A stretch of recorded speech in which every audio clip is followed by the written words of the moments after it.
এখন আমরা যে বিষয়টা নিয়ে কথা বলবো সেটা হচ্ছে ম্যাগনেট। ঠিক আছে, ম্যাগনেট হচ্ছে দুই প্রকার। ঠিক আছে, ম্যাগনেট মানে কি? ম্যাগনেট মানে চুম্বক, কোনো কিছুকে আকর্ষণ করে। ঠিক আছে, এই জন্য একে বলা হচ্ছে ম্যাগনেট বা চুম্বক। তো এই ম্যাগনেট দুই প্রকার, একটা হচ্ছে ন্যাচারাল ম্যাগনেট বা প্রাকৃতিক চুম্বক, আর একটা হচ্ছে আর্টিফিশিয়াল ম্যাগনেট বা কৃত্রিম চুম্বক। এই ন্যাচারাল ম্যাগনেট বা প্রাকৃতিক চুম্বক কাকে বলে? প্রকৃতিতে যেসব চুম্বক পাওয়া যায় তাদের প্রাকৃতিক চুম্বক বলা হয়। এই ধরনের চুম্বককে খনিজ চুম্বকও বলা হয়। এই ধরনের চুম্বক বাজারে কিনতে পাওয়া যায় না, এরা নির্দিষ্ট আকারের হয় না এবং এদের শক্তিও বেশি হয় না। গ্রিক দেশের ম্যাগনেসিয়া নামক অঞ্চলে এই ধরনের প্রচুর পাথর পাওয়া যায়।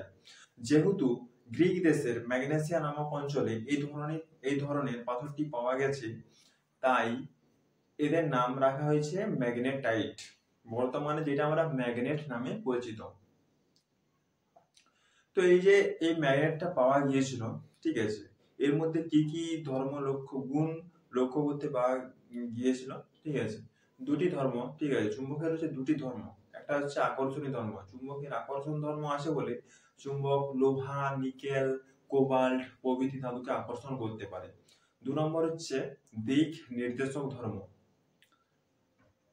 কোন চুম্বকের মাঝখানে সুতো দিয়ে বেঁধে ঝুলিয়ে দিলে চুম্বকটি উত্তর দক্ষিণ মুখ করে স্থির হয়ে যায়। চুম্বকের এই ধর্মটিকে বলা হয় দিক নির্দেশক ধর্ম।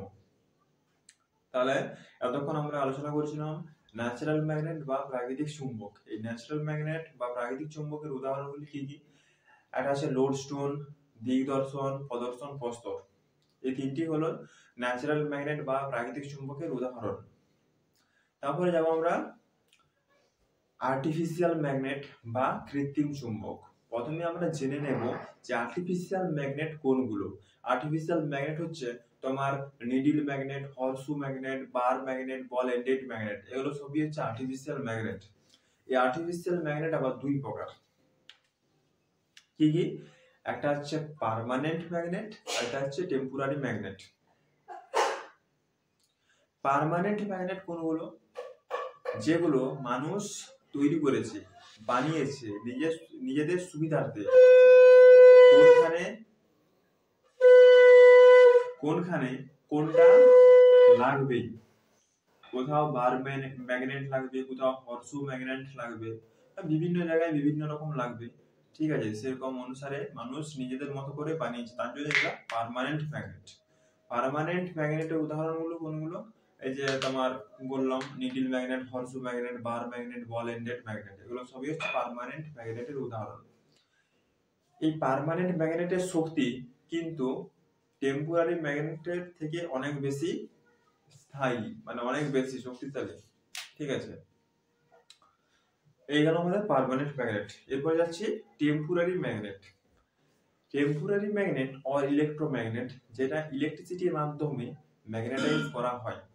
আবার যখন ইলেকট্রিসিটি বন্ধ করে দেওয়া হয় তখন সেটা ডিম্যাগনেটাইজ হয়ে যায়, তখন তার ম্যাগনেটাইজ প্রপার্টি আর থাকে না। মানে যখনই আমি ওটাতে কারেন্ট দেবো বা ইলেকট্রিক দেবো তখনই সেটা ম্যাগনেট রূপে কাজ করবে, এবং যখনই ওটা কারেন্টটা বন্ধ করে দেবো তখন সেটা ডিম্যাগনেটাইজ হয়ে যাবে, তখন তার ম্যাগনেটাইজ প্রপার্টি আর থাকবে না। এটা কোন ক্ষেত্রে হয় না? কয়েলের ক্ষেত্রে হয়। যখন তুমি একটা কয়েলের মধ্যে, ঠিক আছে, কারেন্ট দেবে তখন সেই কয়েলটা চুম্বকের মতো কাজ করে।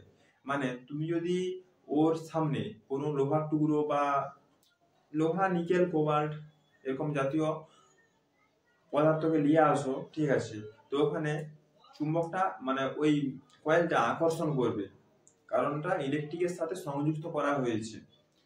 যখন ইলেকট্রিকের সাথে কোনো কয়েলকে সংযুক্ত করা হবে তখন সেটা ম্যাগনেট হয়ে যাবে, ম্যাগনেটিজম প্রপার্টি হয়ে যাবে তার।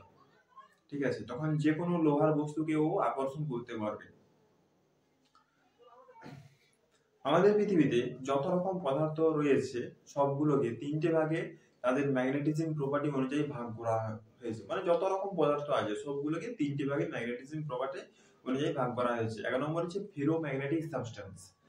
ফেরোম্যাগনেটিক সাবস্টেন্স সেইগুলো যেগুলো খুব স্ট্রংলি চুম্বকের সাথে আকর্ষিত হয় সেগুলোকে ফেরোম্যাগনেটিক সাবস্টেন্স বলে, যেমন লোহা, নিকেল, কোবাল্ট। ঠিক আছে, এগুলো সবই হচ্ছে ফেরোম্যাগনেটিক সাবস্টেন্সের উদাহরণ। 2 নম্বর হচ্ছে প্যারাম্যাগনেটিক সাবস্টেন্স। প্যারাম্যাগনেটিক সাবস্টেন্স সেইগুলো যেগুলো খুব স্লাইটলি বা খুব হালকাভাবে ম্যাগনেটাইজ হয় সেগুলোকে প্যারাম্যাগনেটিক সাবস্টেন্স বলে। উদাহরণস্বরূপ অ্যালুমিনিয়াম, প্লাটিনাম, কপার, ম্যাঙ্গানিজ এগুলো চুম্বকের সাথে খুব স্লাইটলি, ঠিক আছে, বা খুব হালকাভাবে ম্যাগনেটাইজ হয়। 3 নম্বর হচ্ছে ডায়াম্যাগনেটিক সাবস্টেন্স।